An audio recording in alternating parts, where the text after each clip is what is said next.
Hello everybody, I've just come on today to make this video, which I hope isn't going to be too long, basically to look at what's happening at Fukushima. And this isn't about scaremongering, it's about just looking at the facts and facing up to reality of what we're actually dealing with.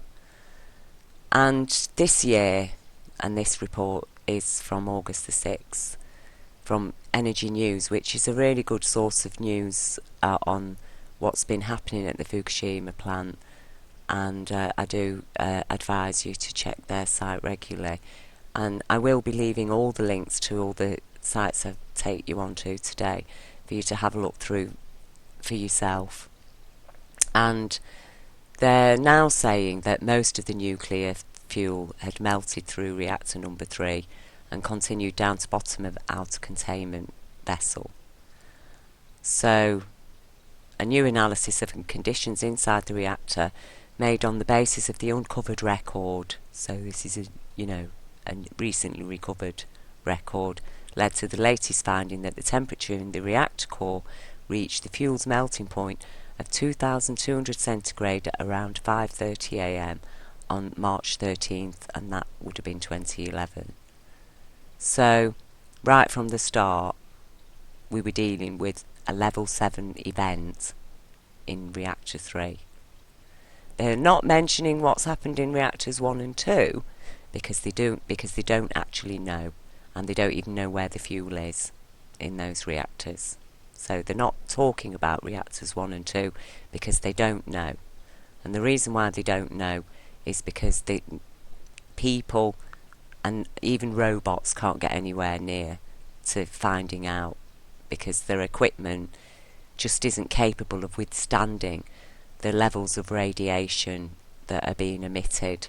So they can't even send robots in to find out what's happening at units 1 and 2. So we can assume, I would say reasonably assume, that what's being said about reactor 3 is also the same for reactors 1 and 2. So at the time we were told by BBC News, and this was in December 2011, that the nuclear site had finally stabilised and it was in cold shutdown. So, and this is what the BBC told us, which they informed us as reported from the Prime Minister of Japan. But the thing is that this is Britain, and the BBC, British Broadcasting Company, is paid for with British licence payers' money to bring us the news and to do investigative reporting, and they can afford to send people over to Japan to find out what's happening there and ask questions, because that is what the press, the media, are supposed to do. They're supposed to ask questions and bring us the news. So in this case they decided not to do any investigations themselves, because Britain, we haven't got any professionals in the nuclear industry at all to talk to, have we, for them to get some kind of professional comments about what was happening. Most of us had to turn to Arnie Gunderson to find out that at least one of the nuclear reactors had actually blown up. So one of them did blow up. We had a nuclear explosion from at least one of those reactors. The other two that blew were hydrogen explosions. So basically the BBC were just lying to us. They were telling us lies. And it's very disturbing. But at the same time, we have to now evaluate the situation with the understanding that we're being lied to. So whatever they're telling us, we can assume that things are actually worse than they're actually saying. So here we have 11 facts about Fukushima. And, you know, officials in Japan admit that 300 tons of radioactive water from Fukushima is entering the Pacific Ocean every 24 hours. So, that could be 3,000 tons for all we know. Because that's just what they are telling us. And the thing is, they're not showing us any equipment that they've got to say, look, it's measuring, it's exactly 300 tons every 24 hours. We just have to accept their word for that, in the same way we had to accept their word when they said it was a level 3 and actually it was a level 7. According to Reuters, the combined amount of cesium-137, and this is just one product, there's hundreds of nuclear radioactive particles that are all dangerous that come from this, contained in the nuclear fuel rods is 14,000 times greater than what was released when the US dropped an atomic bomb on Hiroshima. Other estimates put this number far higher. According to TEPCO, a total of somewhere between 20 trillion and 40 trillion becquerels of radioactive tritium have gotten into the Pacific Ocean since the Fukushima disaster first began. Well, I mean, I don't know exactly what tritium or tritium does, but they're all very dangerous. They're all cancer-causing products. They cause deformities in the unborn. They affect the human reproductive systems. Children and growing fetuses are especially susceptible to radiation because they're just so much more vulnerable because they're in a stage of growing. Their genetics, their genes are actually growing and changing anyway, and so they're just more vulnerable to being altered by the radioactive particles because the radiation mimics certain things in your body. So radioactive iodine, for example, is taken in as iodine and natural iodine, and that's why the human thyroid is so badly affected, and especially in young people. And we have this 50% of young people living near Fukushima are suffering from thyroid cancer, precancerous thyroid abnormalities. And given the short space of time that this has come about, 50% again, we were looking at a level 7 event right from the start, which means that the whole of Fukushima and beyond should have been immediately evacuated. Because, Chernobyl was one nuclear reactor that didn't explode, and look at the area that was evacuated there. And here we've got 3. And they were very, very slow in moving people out of the area. And in fact, they're moving people back in already. And you're talking a massive, massive contamination. I mean, here's a picture. This is from Jim Stone's website. And Jim Stone, he talks about sabotage, that there were already plans already set up to sabotage these from inside the reactors, but that's up to viewers if you want to check that out for yourself. Personally, I think what we have to do right now is to assess the damage, look at what we're actually facing, the reality of it, and then see what we can actually do, So this photograph was taken not long after the explosions, and you can see the debris is absolutely everywhere, and they did find particles of plutonium up to a mile away from the Fukushima Daiichi site. So Unit 4, we're told, exploded, But how it exploded we don't really know, because actually that reactor was empty and all the fuel was stored in the fuel pools, which are based on top of the reactor. So how this exploded I don't know. How an empty reactor exploded we don't know, but the building was very dilapidated and they've had to put stabilisers around it and support it, because the amount of fuel that was stored in that pools above the reactor is actually about the same amount of fuel as in each of the other 3 reactors that exploded. So you're talking a lot of fuel, and also it's spent fuel, so that means it's even more deadly. And also they were all using MOX plutonium, which I think is something like 100 times, or maybe it's only 10 times, I don't know, more deadly than plutonium. So you know, it's really, really serious levels of contamination that we're dealing with here. And just to give you an idea, I mean, here's some of the workers, you know, these are their radiation suits. I mean, they're so flimsy. They're so flimsy.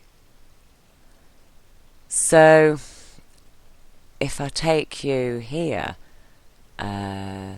sorry, here we go.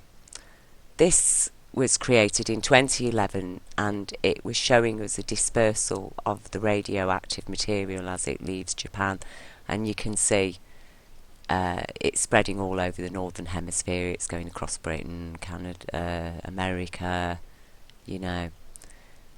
Now remember that the colouring here is showing on the scale there, so it's showing the radioactive materials higher, the darker into the red it goes from blue. So these colours that we're seeing here are all based on the information that was given out at the time that we were told was a level 3 event, okay? Except now we know it was a level 7 event, perhaps times 3. So that means that this little orange blob here should be bright red, and this yellow bit here should be orange, and this blue bit should be yellow, and then all the rest of this really should be pale blue with just a little bit of blue at the edges. So, you know, right from the start we were looking at a massive ejection of nuclear material, which since then the majority, this has been pumped out into the Pacific Ocean at 300 tons per day for the last nearly 4 years. So we have to ask ourselves what kind of impact this is having right now. Well, we know that the people of Japan are suffering, and we know that the life of Japan is suffering, but also the life of the Pacific Ocean. And we are facing, and this is a real threat, we are facing death to the Pacific Ocean, basically. Never before have we seen so much death along the west coast of North America. Massive numbers of sea stars, bluefin tuna, sardines, anchovies, herrings, oysters. They're all dying off. Sea stars along the west coast of United States and Canada are turning into piles of goo. 95% of bluefin tuna has disappeared. Sardine, anchovy and herring populations dropped dramatically. Record numbers of distressed sea lions have washed ashore in California for the 2nd year in a row. Malnourished, dehydrated, too weak to find food on their own. Marine birds are disappearing.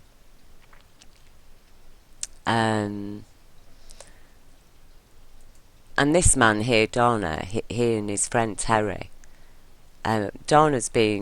he's kept us informed right from the start, and he's been absolutely wonderful bringing us news, information about what's been happening. And he and his friend, that off their own back, have raised, put their hands in their own pockets mostly, to travel 200 kilometres along the Canadian coast to record the impact of Fukushima on the Canadian coastline. And what they found is really, really disturbing. I'll just play you a couple of minutes of his video, but I do advise you to watch it. We've never seen any insects in the entire time except for maybe 4 flies. We've seen probably 5 or 10 wasps and bees in total in 200 kilometers. None hit our windshield when we're on the highway. None were embedded into the grills. These kelp forests, I used to dive in these kelp forests and get tangled up, and I used to describe it like being caught in a spider web. And I would take the regulator in my mouth and chew through the kelp to free myself up. And that's not a joke. I used to spend 6 hours a day. And so I'm intimately, I have an intimate knowledge of the ocean year after year, 315 days a year, up to 6 hours a day on the ocean floor. I consider myself a connoisseur of Mother Nature. And these are familiar sights to me. And at low tide, I expect to see these. In 200 kilometers, we never seen any of these. The fact that we never seen any of the kelp forest, the bull kelp forest, which grows up to 60 feet in British Columbia, in a 40-kilometer boat ride on the shoreline through Desolation Sound, we've seen a few strands of bull kelp. It's like the ocean is still hanging on to 4 species, and we'll run through some more pictures. These are typical. You should see these sea anemones, these white ones, on every wharf and every rock, even if there's nothing in the bay. And if not, the very next bay should be completely loaded like you're seeing here now, where it seems like there's too much. Well, the entire coast is missing them. And so these are filters. Do you see the little flowers that they're putting out? Right? So when they're dried up, let me get a handle on where I'm to here. And so I can explain that to you. This is what they look like underwater. This is what they look like when the tide goes out, right? If they're in that area. And so we never seen that or this anywhere at any time. We never seen any Clintons. And there's quite a few different variations of those. We never seen, the tidal pools had nothing in them, 0, that a bird will starve to death on any of the beaches. So the migratory animals, the 140 species that normally depend upon the low tide and the migratory mud flats and everything else, there was nothing there. So there you go. There was nothing there. And he shows us these pictures to show us what the beaches would normally look like along the coast that he and his friend Terry were travelling. And as you'll see when you watch the footage, it's depressingly devoid of life, really. And as he says, there were only 4 species that they could identify.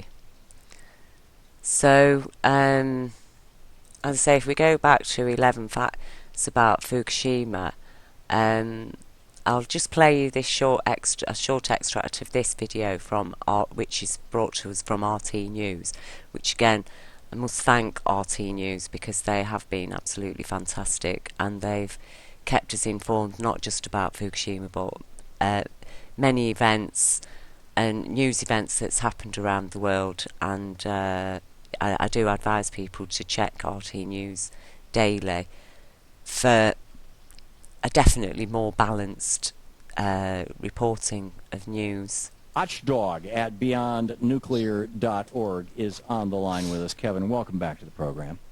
Thanks so much, Tom. The Nuclear Regulatory Agency of the country of Japan today, I believe, or maybe it was yesterday, raised the nuclear alert. You can tell us all what the language is, but they kicked this thing up from a 1 to a 3 What's at Fukushima? What's the significance of this? What's going on? Yeah, the International Atomic Energy Agency, which is an agency of the United Nations, So supposed nuclear safety regulator, but it's a nuclear power promoter by mandate, has this International Nuclear Event Scale, INES. It's got 7 stages on it. And this leak that just happened from these storage tanks at Fukushima Daiichi, originally the Japan Nuclear Regulation Authority was going to make it a 1, which officially is technically called an anomaly. Well, just in the last 24 hours, as you said, they're now talking a 3, which is a serious incident, and that's a 100-fold increase in severity. Right. And that is regarded as serious. And 7 is the highest rung on this ladder, which is a global catastrophe, in my words. And only Chernobyl and Fukushima Daiichi have reached the 7th rung on this scale. But as a colleague, John LaForge with Nukewatch in Wisconsin put it, back at the time, 2.5 years ago, well, there were 3 meltdowns and 4 explosions at Fukushima Daiichi. So isn't that at least a 3 times 7 or a 21 on this scale? So this latest leak of 300 tons of highly radioactive water into the soil, flowing now with the groundwater towards the ocean, you know, they call it a 3, but, you know, the ocean is just getting hammered at Fukushima Just a Daiichi. logarithmic. Right. So there you go. There you have it.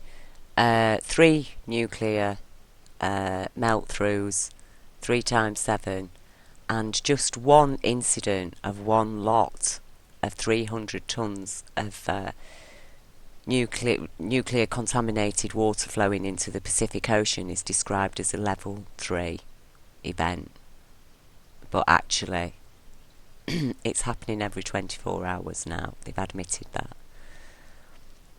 So it's not just one leak, it's every single day. And, you know, a newly stated concern is the proximity of melted fuel in relation to the Tokyo aquifer that extends under the plant. If and when the corium reaches the Tokyo aquifer, serious and expedient discussions will have to take place about evacuating 40 million people. As impossible as this sounds, you cannot live in an area which does not have access to safe water. Well, it's completely ridiculous, the situation. And I think we have to question, and this is part of the reason, you know, when they say, well, they don't want to scare people. We know that they're not bothered about scaring us. If they were bothered about scaring people, you know, Al-Qaeda and all the terror, the war on terror and Ebola and the various terrors that they try to frighten people with on a daily basis. We're certainly not living in a world where our leaders don't want us to be scared, let's face it. So if they're covering things up here, it's because they've got a hidden agenda. And there is a hidden agenda because nuclear power makes a lot of money for some very, very rich people. And one of them's our Queen, you know. She owns investments in uranium holding worth some 4 billion through Rio Tinto Zinc. And she invests in firms that produce uranium because the Crown has got mineral rights to the colonial lands that it owns as part of the Commonwealth. So, you know, she is basically making money out of selling poison to the world. And the thing is that you need a nuclear reactor in order to make the material for a nuclear bomb, because you cannot make a nuclear bomb without a nuclear reactor, because you've got to refine the uranium in order to put it in the nuclear weapon. So the basic truth is that the nuclear reactors are bomb-making factories. That's what they are, being sold to us as power plants, you know. So we have to put ourselves at risk in order to boil a kettle, basically, and run a fridge That is what we're being told, and we're being told it provides us cheap electricity. Well, it does not provide us cheap electricity. It costs billions to build a nuclear power plant. It costs billions to run them. They're not cheap. That is a lie. The other thing that you need to know about nuclear power is it is not insured, because no insurance will touch it because it's too risky. That's what they say. It's too risky. It's not too risky for us, though, is it? You know? When you look at the devastation of the Pacific Ocean, Japan, Chernobyl, it's unthinkable, really. And I do compare it to asking a fireman, go to a professional fireman, ask him to take a bucket, fill it with wood, put it in a barn full of hay and animals, and then light the wood in the bucket. Oh, and tell him that he's going to have nothing. He's going to have no fire extinguisher or water on hand to extinguish that fire. And he'll just laugh. He'll laugh in your face. But that is what the nuclear industry are doing, you know. That is what they do. The reactor is the bucket, the nuclear fuel is the wood, and our oxygen-rich water environment is the barn. Because all nuclear fuel needs is oxygen, and it lights. So, you know, once it gets into the open air, or once it hits ground, it just keeps on fissioning. It does not go out. It isn't like a regular fire. So, and once a spark goes here, there, whatever, it's contaminated every bit. In exactly the same way that one little spark from a fire in a bucket in a barn could set the whole barn on fire. You know. So, but they were in such a rush to build these, to make their nuclear bombs and do all their nuclear weapons experiments and make all the money out of nuclear power that they've been doing, and controlling people, because that's what it's about as well. It's about control, because let's face it, if your country's running on nuclear power and you have some kind of revolution, who's going to be able to run these nuclear power plants? Nobody, really. They're just a danger. They're a danger to people. So we have been absolutely duped, and Britain does need to wake up, especially because Cameron's got 50 planned. You know, they've got 50 new nuclear power plants planned for Britain, and at least 10 are already, the plans are being drawn up for 10, and they're planned to be run by Chinese businessmen. You know, it isn't China the government, it's Chinese investors, Chinese businessmen are being invited to build and run 10 nuclear power plants in Britain, and they're going to be subsidised.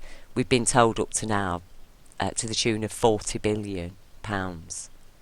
But, you know, you can guarantee by the time that comes around, it's going to be 10 times more than that. So, we do need to think very carefully. Britain's a very small country. Do we really want 10 nuclear power plants so we can boil a kettle and run a fridge and switch a light on? Do we really need them? You know, I mean, think about £40 billion. It's a lot of money. Imagine if the government invested £40 billion into helping small communities establish their own eco-power centres, so every community could have provide its own power, or contribute to its own power in some way. You know, well, no, they're not going to do that, are they? Because that's going to take money out of the global corporations' profits. And at the end of the day, none of these nuclear power plants can be built without a lot of money. and that all that money comes from the World Bank, because the World Bank finances. So, you know, TEPCO, it's just a front for the World Bank, basically. It's there, it's earning money. And when things go wrong, no, there's no insurance, there's no money. The people are expected to pay for their own compensation. So the Japanese government is left to provide for the people of Japan. TEPCO's basically gone bust. You know, I mean, it's absolutely it's a despicable state of affairs. And it is intolerable. I find it intolerable that I'm being asked to just quietly accept that not just a whole nation is being contaminated, but the Pacific Ocean as well, and the whole of the Northern Hemisphere, you know. But on the front line, Japan and the Pacific Ocean, and really now the Pacific Ocean's the one on the front line, because most of the stuff, you know, now you're getting the odd bits of steam coming out, but really most of the stuff now is going through in the water, so it's going through into the ocean. And as Dawn has shown us, and other news reports have shown us, the ocean is dying. And perhaps there are other reasons why that's happening. But what then? What are those reasons? You know, we don't know how nuclear radiation is affecting the life in the Pacific Ocean, how it's affecting the bacteria. We just really don't know, but it is very, very disturbing to find that so many creatures have disappeared. So before I end this anyway, I don't want to end it without us looking at some kind of a solution. And right from the start, you know, I've always said Fukushima needs gold. And, you know, NASA uses gold. That's why they use gold foil on all their satellite equipment, in visors for the astronauts' helmets, because it's a fantastic radiation. It provides radiation protection. It stops radioactive particles going through, and it's a lot more efficient than lead. Very, very, very much more efficient than lead. And of course people just laugh, you know, when you say, oh, we've got to use gold. Well, you know what? Gold is actually useless, really. You know, it's got some uses, but we don't need it for very much at all. And silver now is far surpassing gold for use in the new technology. Most new technology, in fact nearly all technology, needs silver, but silver recently has been discovered to be a superconductor, a lot superior to gold. For what we actually need gold for, to, you know, for what we use it for what we really, we can only use gold for, we've actually got a massive amount of gold on this planet. And most life, 99% of life on Earth, lives perfectly well without any gold at all, you know. So we've got massive amounts of this stuff just sitting around in bankers' vaults. And considering the bankers themselves have dumped this nuclear power on us, they've financed it, they've paid for it, they've promoted it, then I think that they need to get their hands out of their pockets, get their gold out, and get this sorted out, because they're going to have to seal the whole plant. And it is going to have to be done with gold. Somehow they're going to have to do it with gold. Because we can't leave this to continue. So whether they're going to drill and put gold blocks into the ground around each part, because they've tried freezing the plant and they can't do that. So, you know, Science Watch, gold as radiation shield. Gold, one of the heaviest chemical elements is the basis of a new lightweight plastic foam under development as a radiation shield. This is an article from the New York Times. So, you know, there are materials that they could use that uses gold that could seal the site and provide a lot better radiation protection than is being provided to the workers right now that are working at the plant. You know, I mean, these are just really disgusting that they're expecting people working high levels of radiation, wearing these really useless suits. These are the water storage tanks that they've been storing water. They're all leaking. They've all been put together really quickly, bolted together. They're just, you know, and how many can they actually hold, really? The island, it is completely ridiculous. They're starting to rust already as well. There's been a lot of problems with the tanks. So I think as a species we need to ask ourselves that this photograph is of the actual explosion. This event, Arnie Gunderson told us, was an actual nuclear explosion. That is nuclear material blowing up. So, you know, when they were telling us it was a level 3 and we're seeing that little light cloud spreading around the northern hemisphere, well, it was laden with whatever was in that cloud. And that has gone over will have travelled all over Japan as well. And this again is another picture just showing dispersion, and again it's based on the initial level 3, which we now know was a 7, so, you know, make your own story, but that is how it's spread into the Pacific Ocean. So it's no wonder the coasts along here are getting hit really hard. So, as I say, thank you very much for listening. I'm really sorry that it's such horrible news. I'm sharing it mainly because I do implore you to write to your MP, talk to people about this, wake up, ask questions of people in power, stand against nuclear power if anybody's coming to an area, you know, forget about the jobs. For goodness sake, children are just, sorry, this stuff affects unborn children, you know. Please just say no to it, because no amount of money is worth the devastation that's being caused. And as I say, you know, they are now having to think in Japan, they're having to seriously think about the possibility of having to evacuate 40 million people. Okay, and you know, you ask yourself, why aren't BBC News talking about this? Okay, look at what they are talking about, and look at the scale of this.